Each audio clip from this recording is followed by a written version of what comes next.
Frères et sœurs, bonjour. Je suis contente aujourd'hui de vous enseigner encore une deuxième partie. Voilà, c'est la deuxième partie de mon enseignement sur le début de la vie chrétienne. Alors, j'avais parlé dans la vidéo que j'avais faite, dans l'enseignement que j'ai fait. J'ai abordé plusieurs choses, notamment les baptêmes, le baptême d'eau, le baptême du Saint-Esprit, le début de la vie chrétienne, la sanctification, le changement, voilà, que tu es devenu enfant de Dieu, le changement, le Saint-Esprit, voilà, ton ami qui va te guider, qui va te conduire, qui va t'enseigner toutes choses, t'accompagner, voilà, qui va te révéler beaucoup de choses. Aussi, alors, la prière, j'avais parlé un petit peu de la prière, la parole de Dieu, un petit peu.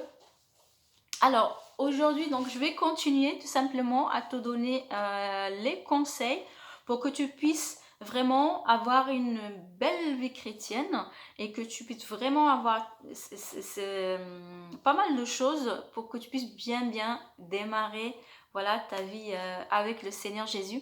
Alors, comme j'ai dit, ce qu'il y a, c'est que tu as besoin de développer ta relation avec Dieu, tu vois. Donc, ce n'est pas une religion.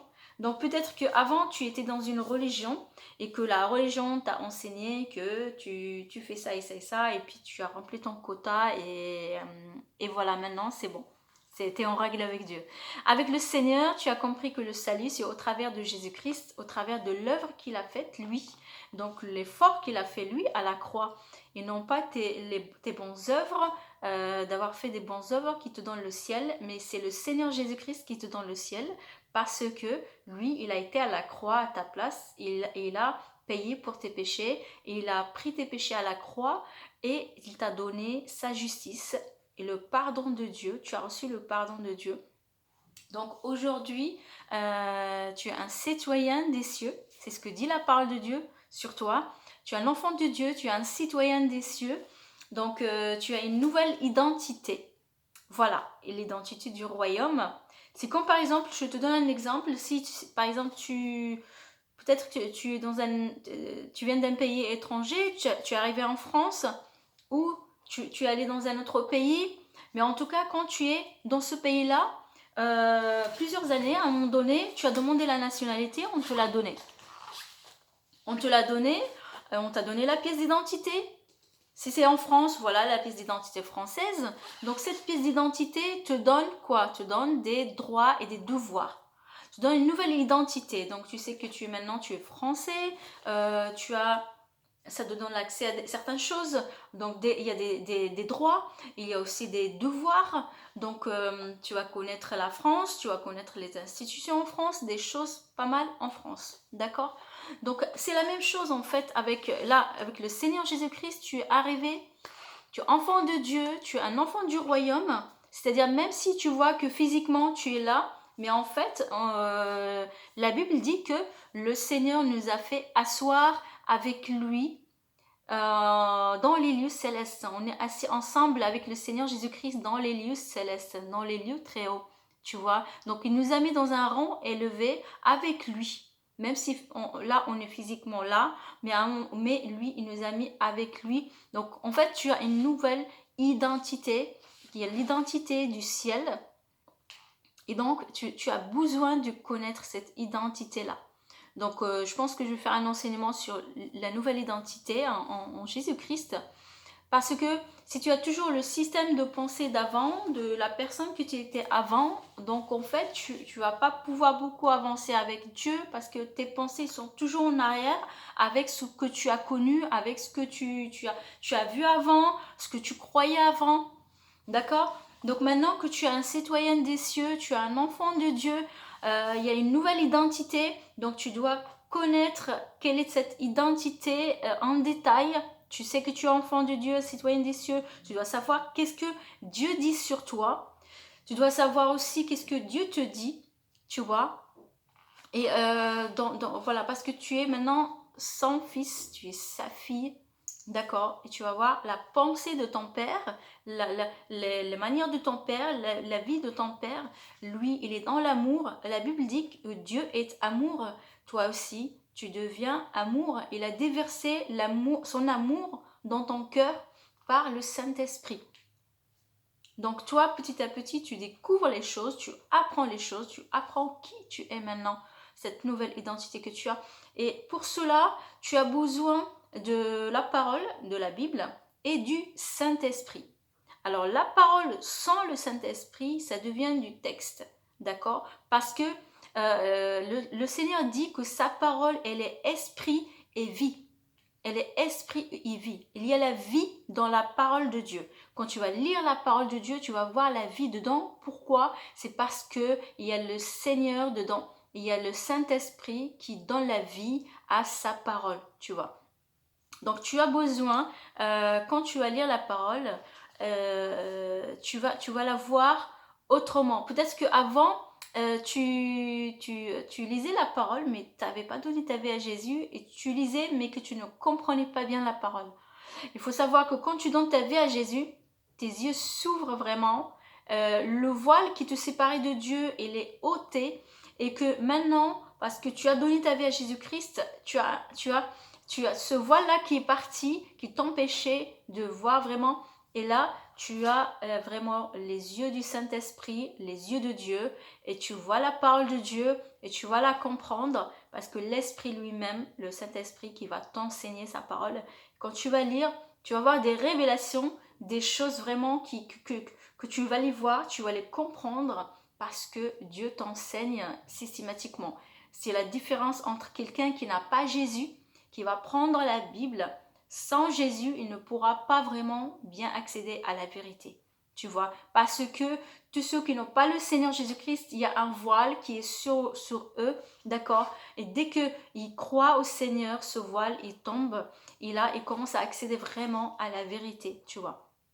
Et c'est pour cela, tu as besoin, en fait, tu as besoin d'aller dans la parole, de comprendre la parole. Voilà, tu peux poser des questions au Saint-Esprit quand tu lis. Tu lui poses des questions, tu l'invites à t'enseigner, tu l'invites à te parler toi personnellement quand tu commences à lire. Et tu peux lui demander de te parler, de te donner une parole, par exemple, par rapport à une situation, ou tout simplement une parole, tu veux quelque chose pour toi personnellement, pour quelconque situation, il peut te parler, d'accord? Et quand tu vas dans la parole, tu vas renouveler ton intelligence. D'accord? Tu vas renouveler ton intelligence, tu vas renouveler tes pensées en fait. Tu vas voir la pensée de Dieu. D'accord? Tu vas voir la pensée de Dieu. Et donc en fait la parole de Dieu, il y a plus de descriptions, comment la Bible décrit sa parole, enfin la parole de Dieu en fait. Mais ce que je peux te dire aujourd'hui, c'est la nourriture. D'accord? Elle a plusieurs fonctions, la parole de Dieu, quand tu vas dessus.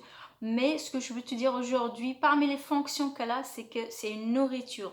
Elle va nourrir ton âme, te nourrir à l'intérieur de toi, et tu vas vraiment rassasier. Parce que, en fait, tu es un être spirituel maintenant. Tu es né de nouveau, un bébé spirituel qui a besoin de s'alimenter, de s'alimenter pour grandir, d'accord? Spirituellement. Tu vas grandir spirituellement en allant s'alimenter avec la parole de Dieu, d'accord? Et le Saint-Esprit au début, il va te révéler, t'enseigner les choses, certains niveaux, et ensuite il augmente en fait la nourriture, parce que un bébé spirituel, il commence par le lait. Le lait spirituel, le lait, et ensuite il avance dans des choses plus costauds. Comme un bébé en fait qui est né dans le monde ce monde physique, lui commence pas par la viande, il commence par le lait. Toi, c'est la même chose si tu viens de naître de nouveau, tu viens d'accepter Jésus. Le Saint-Esprit va t'enseigner dans la parole, il y a des choses que tu vas comprendre parce que l'Esprit t'a donné ces choses-là. Ensuite, tu relis la parole de Dieu, il y a un autre niveau de compréhension qui va venir. Tu vas comprendre encore de nouvelles choses, une nouvelle nourriture qui va que tu vas avoir en fait. Et par la suite, tu vas arriver à certains niveaux élevés en fait, tu vas vraiment avoir tu vas manger de la viande en fait, c'est-à-dire des choses plus costauds en fait, parce que tu as grandi spirituellement, tu as grandi. Mais si par exemple là de suite, enfin bébé spirituel, on te donne certaines informations qui sont très costauds, peut-être tu vas pas les comprendre, enfin tu vas pas les comprendre en fait de suite. C'est pourquoi c'est étape par étape. Quand moi je suis née de nouveau, j'ai commencé à lire la parole, je commence à apprendre beaucoup de choses et à grandir. Mon esprit, moi, qui était bébé spirituel, j'ai commencé à grandir spirituellement au fur et à mesure que je vais dans la parole de Dieu. Au fur et à mesure que je lis, je grandis. En fait, je grandis. Donc, si tu ne lis pas la Bible, tu ne vas pas grandir. Tu vas rester un bébé spirituel, un bébé. Quand tu restes, tu sais le risque de mourir. C'est-à-dire que il faut que tu restes avec le Seigneur Jésus-Christ. Tu es sauvé, tu restes avec le Seigneur. Tu as besoin, il faut grandir. Tu ne peux pas rester dans l'état de bébé spirituel permanent en fait, parce que tu vas avoir des difficultés, même difficultés en fait dans ta vie. Tu vas avoir des luttes en fait, parce que en fait tu n'as pas, tu es né mais tu t'alimentes pas. Tu vois un peu, c'est comme, je sais pas, un bébé. Je donne toujours l'exemple avec le bébé physique, hein, parce que c'est la même chose. Un bébé qui est né, on lui donne du lait, on le nourrit, il commence à grandir. Mais imagine un bébé qui refuse le lait. Il ne veut pas, ou il boit un petit peu, il prend pas suffisamment, il va avoir des problèmes. Tu vois, il va avoir des problèmes, il va pas bien grandir, il risque même de mourir en fait.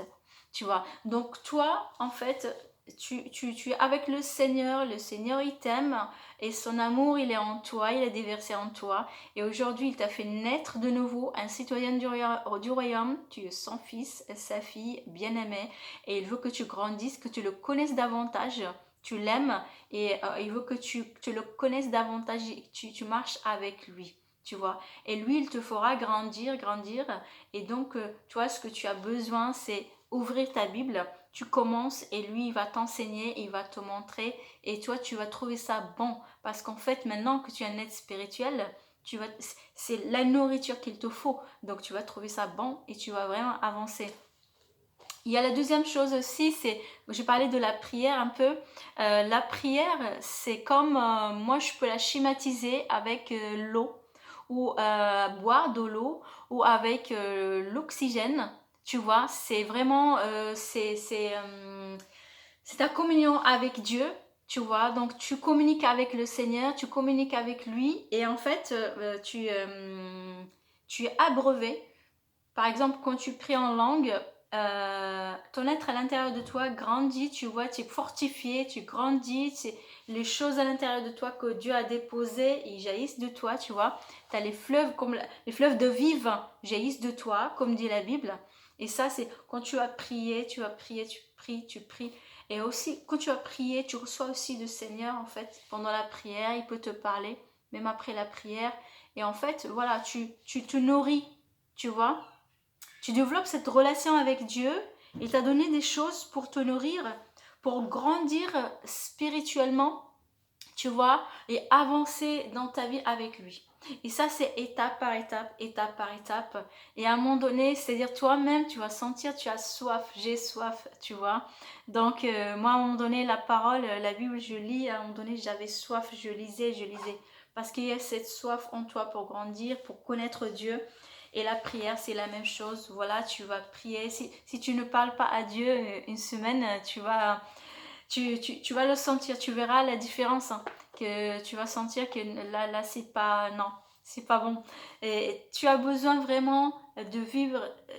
tu es une nouvelle créature maintenant. La Bible dit que tu es une nouvelle créature. Donc en fait, tu ne peux pas retourner dans l'état d'avant et te sentir bien. En fait, tu ne peux te sentir bien que dans ton nouvel état que tu as maintenant, la nouvelle naissance, l'enfant de Dieu. Et plus tu vas dans les choses comme ça de Dieu, selon ta nouvelle nature, plus vraiment que tu vas être bien, tu vois, que tu vas être bien. Alors, je vais donner un petit exemple que j'ai dans mon esprit. Je vais donner un exemple de la vache qui est, si par exemple on prend une vache, on prend un taureau, voilà, la vache par exemple, Dieu il la transforme en lionne, ok? Ou un taureau que Dieu transforme en lion, ok? Lui change de nature. Comme toi, Dieu t'a changé de nature, de pécheur à un juste, à un saint, ok? Donc là, il change à la vache, la nature, elle est une lionne. Ou le taureau, il n'est plus un taureau, il est un lion, ok? Mais supposons la vache qui est devenue une lionne, elle commence à, ou le lion, enfin le taureau, il commence à se dire, mais je vais aller manger de l'herbe, je continue à manger de l'herbe, je continue à faire comme je faisais avant. En fait, ça ne va pas coller avec la nouvelle nature. C'est-à-dire que devenir un lion, une lionne, maintenant, il mange plus l'herbe, il mange la viande. La nourriture, elle a changé. La nourriture, elle a changé parce que la nature, elle a changé. Sa nature a changé. Mais si ses pensées restaient les mêmes, il va avoir tendance à aller dans les choses anciennes. Et en fait, ça ne va pas avec ce qu'il est maintenant. C'est la même chose pour toi, pour moi, pour tout enfant de Dieu qui est venu au Seigneur et qui est devenu une nouvelle créature. Dieu t'a fait de toi une nouvelle créature, comme moi, comme beaucoup. Donc en fait, je ne peux pas aller dans mon ancienne nature pécheur. Non, je reste dans ma nouvelle nature. Je suis sainte, je suis juste, je suis saint, juste. Et maintenant, je vais m'alimenter avec les choses saintes. Je ne vais pas dans les anciens trucs. Je reste sur les bonnes choses. Je vais dans la parole. Je vais m'alimenter. Je vais prier. Je vais m'intéresser aux choses de Dieu. Je vais parler à Dieu. Je vais communiquer avec lui. Dans la prière le matin, dans la prière le soir, dans la prière dans la journée, en fonction de comment tu t'organises. Je lui parle, je peux être en train de marcher, je parle à Dieu, je peux lui poser une question, je peux le remercier, je peux lui dire quelque chose. Tu vois, donc c'est une relation. Et plus vraiment je vis dans cette nouvelle nature, c'est ma nature en fait. Je vis dans ce que Dieu a mis dans cette nouvelle nature, tu vois, comme le lion, la lionne, tu es devenu un lion, une lionne, tu vis dans cette nouvelle nature, tu ne veux plus dans l'ancien toi. Voilà, donc oublie ton ancien toi, dis-toi je suis une nouvelle créature en Jésus-Christ, je suis une nouvelle personne maintenant, je vais être renouvelée. Je vais être renouvelée, je ne vais plus faire les mêmes choses et je vais aller dans la parole, je vais prier, je vais parler à Dieu, je vais changer progressivement, je change. Et en fait, vraiment, quand tu découvres ton identité et quand vraiment tu avances dans ton identité, tu vas voir ce caractère de Jésus qui va s'imprimer en toi, l'amour de Dieu en toi, tu vas voir, tout simplement, tu vas faire ce que Jésus aussi faisait, comment il marchait, comment il aimait les gens, comment il aidait les gens, comment il priait pour les gens, comment il les enseignait, comment il leur apportait. Donc en fait, vraiment, Jésus en toi va déborder et en fait, c'est ton caractère va devenir le caractère de Jésus. Petit à petit, ton caractère change, il devient le caractère de Jésus. Et ça, c'est une marche en fait, et tu apprends. Alors, ce qui se passe, c'est quand quelqu'un, il n'apprend pas, c'est là où il va trouver, en fait, c'est un peu l'ancienne vie, la nouvelle, il n'apprend pas, ou il avance pas bien, ou les circonstances ont fait il ne savait pas quoi faire, ou il ne comprenait pas l'importance aussi. C'est là où sa vie elle va être difficile. Mais si ta vie, tu veux qu'elle soit vraiment bien, il faut que tu t'impliques dedans. Implique-toi dans la parole, dans la prière, marche avec Dieu. Vraiment, c'est une marche, c'est pas une religion. Je le dis encore parce que c'est très important, parce que certains chrétiens, ils sont tombés dans la religion en fait, et au lieu de la relation. Et aujourd'hui, je te dis, la religion, c'est compliqué. Tu vois, c'est pas ce que Dieu nous dit aussi de suivre, mais vraiment la relation avec lui, par le Saint-Esprit, et tu vas être changé, transformé, tu vas avancer. Alors, il y a un point que je vais aborder, voilà, qui est très important aussi. Tu vois, en plus voilà, les baptêmes, la marche par le Saint-Esprit, la prière, la parole de Dieu. D'ailleurs, la Bible, il y a un verset qui dit que le Seigneur dit dans sa parole, mon peuple périt parce qu'il lui manque la connaissance. Tu vois, quand quelqu'un ne sait pas qui il est, il ne connaît pas ceci ou cela sur le Dieu, en fait, il est perdu, il laisse cours à la vie de tous les jours de l'emporter. Mais quand tu connais, tu ne laisses pas quelque chose du quotidien t'emporter. Tu sais qui tu es, tu sais qui tu es, tu sais qui est Dieu. Tu vois, tu vas dire, je connais mon Dieu, j'ai une épreuve qui est devant moi. Non, je connais mon Dieu et je sais, je connais ma relation avec lui, je sais. Tu vois, tu vas dire, je sais qui il est, je sais qui je suis. Ça, c'est très important. Tu dois savoir qui est Dieu vraiment. Donc, au travers de sa parole, tu vas le découvrir. Quand tu vas prier, tu vas aussi découvrir. Tu vas voir sa présence qui va être sur toi. Donc, tu vas savoir qui est mon Dieu. Tu sais qui est Dieu vraiment dans son caractère, je te parle. Tu sais, c'est Jésus. Tu vois, il t'a sauvé, mais tu vas savoir son caractère, tu vas le connaître, tu vas le côtoyer davantage, tu vas être renouvelé dans la parole, tu vas avoir la connaissance et la révélation, tu vois, de beaucoup de choses. Et le point que je veux aborder, oui, c'est l'église. C'est important. Alors, tu ne peux pas dire je vis ma vie chrétienne tout seul. Alors, ce n'est pas possible, ça va être compliqué pour toi. Tu vois, parce que le Seigneur, il nous a sauvés et en fait, il a fait de nous des enfants de Dieu.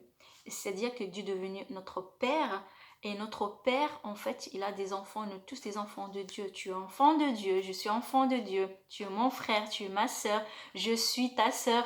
Donc en fait, cela implique quoi? La famille. Quand je dis quelqu'un c'est mon frère, c'est ma soeur, c'est famille. Hein. On ne peut pas dire quelqu'un mon frère, ma soeur et elle n'est pas de ma famille. Non, c'est ma famille. Et Dieu, c'est notre Père. Donc en fait, c'est la famille. Et quand tu es né de nouveau, tu as accepté Jésus, tu es né de nouveau, tu es devenu un enfant de Dieu. Ce qu'il y a, c'est que tu es un bébé spirituel. Un bébé, la marche, il est difficile tout seul. C'est pourquoi il y a besoin des frères et sœurs autour de soi pour prendre aussi soin du bébé. Tu vois, il y a le Saint-Esprit qui prend soin de toi, mais il te met dans une famille spirituelle pour que aussi on prend soin de toi et aussi tu puisses aussi partager avec les autres, vivre une vie de famille, tu vois. Et c'est pour ça que tu as besoin d'une famille spirituelle, voilà. Et cette famille spirituelle, il faut savoir que l'église, c'est pas les bâtiments. Tu entends peut-être parler de l'église avant et que tu croyais que le bâtiment là-bas, les meubles, l'institution, c'est ça l'église. En fait, ce n'est pas ça l'église. Ça, c'était la création des êtres humains qui ont fait comme ça. Mais l'église, ce sont les personnes, c'est-à-dire toi, tu es l'église, moi, je suis l'église. Nous réunis, on est aussi l'église. Donc, ce qu'il y a, c'est que l'église, c'est vraiment les frères et sœurs ensemble. C'est ça qui fait l'église. Ils peuvent se réunir dans une institution, d'accord? Ils peuvent aller dans un lieu, un bâtiment ou une salle, voilà, un lieu ou une maison. Ils peuvent se réunir et former l'église. Donc, ils sont l'église, d'accord? Donc, quand je dis que je vais à l'église, je ne vais pas à un lieu. En fait, je vais aller rencontrer les frères et sœurs qui forment l'église avec moi. D'accord? Donc, tu as besoin de cette famille spirituelle. Et donc, il y a plusieurs églises. Voilà, donc je vais utiliser le terme de voilà, rassemblement entre chrétiens. Tu vois, c'est l'église. Donc, il y a plusieurs églises. Il y a plusieurs. Donc, tu as besoin de trouver une église bien, d'accord, qui suit la parole de Dieu, d'accord, qui vraiment enseigne la bonne parole, c'est la parole de Dieu, qui n'est pas dans une déviance. Sachant qu'il n'y a aucune église qui est parfaite, où tu trouves à 100%, tu peux trouver qu'il y a certains soucis par-ci par-là, mais ça ne veut pas dire que c'est pas une bonne église, c'est une église qui s'efforce à apprendre et à grandir, tu vois, apprendre et à grandir, mais tu dois trouver quand même une bonne église qui est basée sur la parole de Dieu, qui suit la parole de Dieu, voilà, qui est dedans. Et pour cela, ce que tu peux faire, mon conseil, c'est que tu peux demander au Saint-Esprit. Voilà, c'est ton conducteur, c'est celui qui te guide, qui te conduit. Tu peux le demander, tu pries et tu demandes à ce qu'il t'oriente, il te conduit dans une église où tu vas être bien. Tu lui demandes, Saint-Esprit, vraiment, oriente-moi, conduis-moi dans une église, montre-moi une église où je vais être bien. Sachant qu'il va t'orienter dans une église, donc tu continues à prier, il va t'orienter Parfois, tu as la réponse avant. Parfois, c'est toi qui vas aller. Et quand tu seras sur place dans une église, tu vas vraiment te retrouver, le Seigneur va te parler et que c'est là ta place. Tu vois. Donc, tu regardes, tu vas dans des églises et Dieu va te parler que c'est là ta place. D'accord. Et ne cherche pas à ce que tout soit parfait dans l'église pour que tu dises, je reste là, tu vois. Parce que il y a certaines personnes qui, voilà, des choses ne leur plaisent pas, alors ils quittent totalement l'église, ils disent non parce que ici ceci, ici cela, ici cela, ici cela. Et alors en fait, ils restent tout seuls, disciples de Jésus tout seuls, un enfant de Dieu tout seul. Et en fait, c'est pas normal. Dieu nous appelle vraiment à vivre une vie de famille ensemble. Aussi, on va vivre la joie de Dieu, l'amour de Dieu avec nos frères et sœurs. Ensemble, on va vers des moments de communion fraternelle. Et en fait, c'est très très riche, vraiment très riche. Il faut juste avoir vraiment l'endroit où Dieu va te placer, où tu vas rester là-bas bien et où tu vas apprendre de tes frères et sœurs et tu vas aussi les aider et vivre cette vie de famille, tu vois. C'est le normal en fait. Et Dieu aime ses enfants, il veut qu'ils soient ensemble.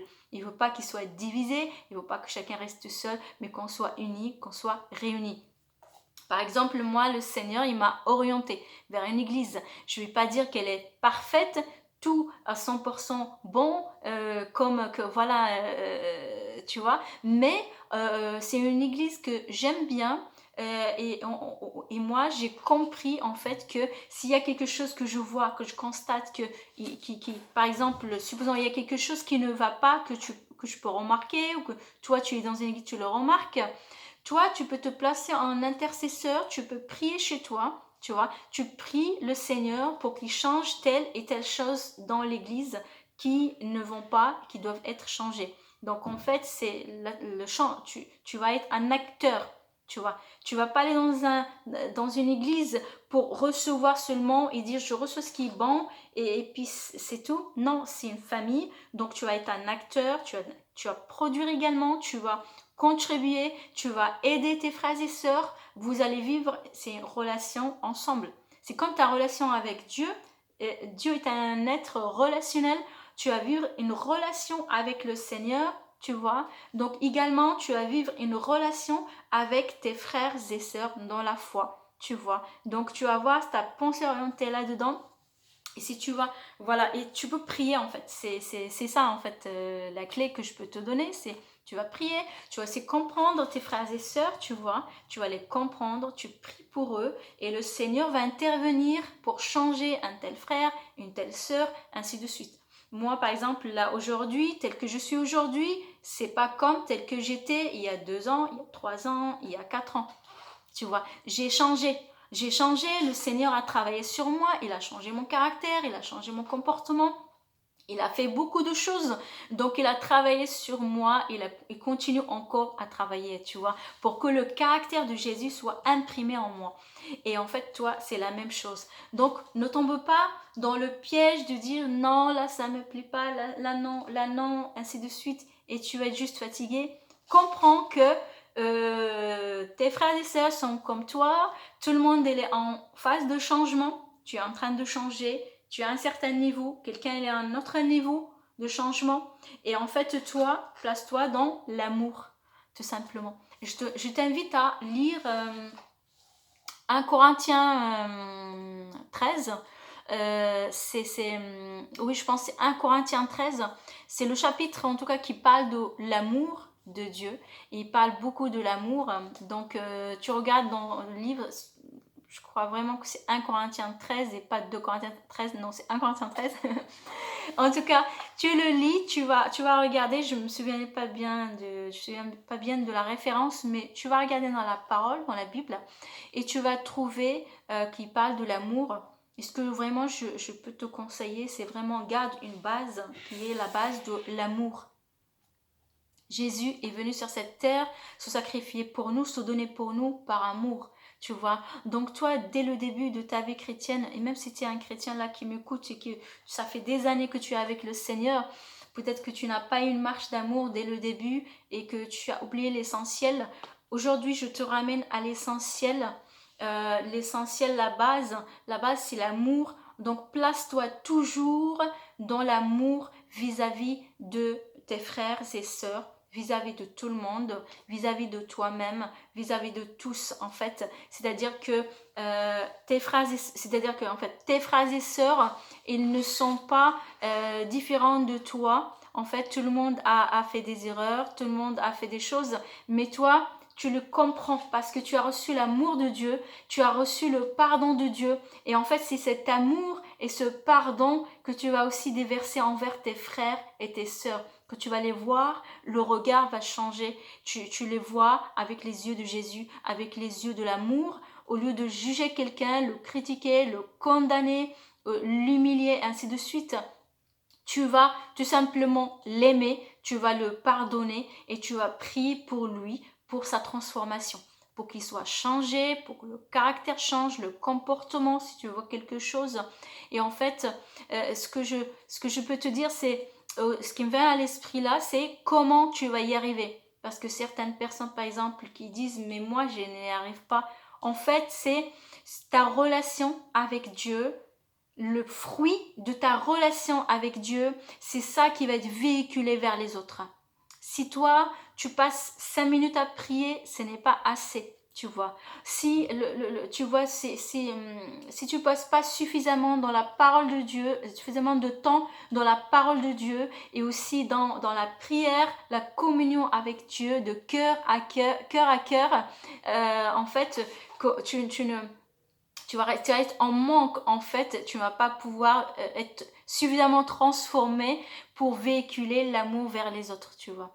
Donc c'est primordial pour y arriver et dire vraiment, moi mes frères et sœurs, je les regarde malgré leurs défauts, je les aime et je les pardonne et je vais prier pour eux et je vais les conseiller, ainsi de suite.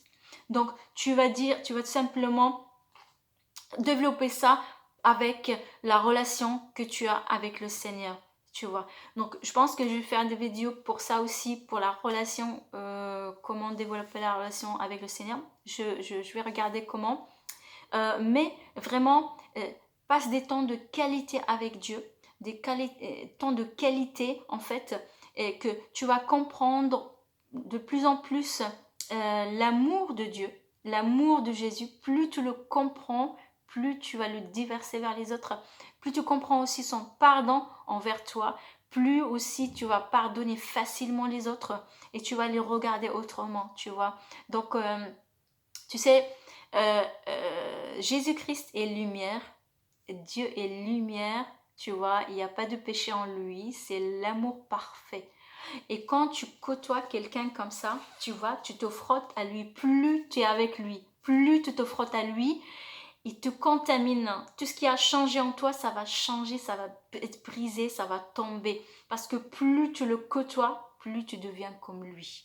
Plus tu côtoies le Seigneur, tu vois, dans ta relation d'intimité, tu vois, plus tu vas devenir comme lui. Et quand tu vas venir vers les autres, eh bien, ce que tu as reçu, ce changement, cette transformation, cette lumière, c'est tout ce qui t'a communiqué, là tu vas pouvoir le déverser sur tes frères et sœurs, le déverser sur les gens qui t'entourent, tout le monde, ta famille, ainsi de suite. Et voilà, donc je vais te laisser avec ça, d'accord, avec cette dernière parole, c'est vraiment l'amour, l'amour, l'amour et l'amour. Voilà, donc sois abondamment béni, richement béni, et Dieu t'aime et que la paix de Dieu soit sur toi. Et voilà, à la prochaine avec d'autres enseignements.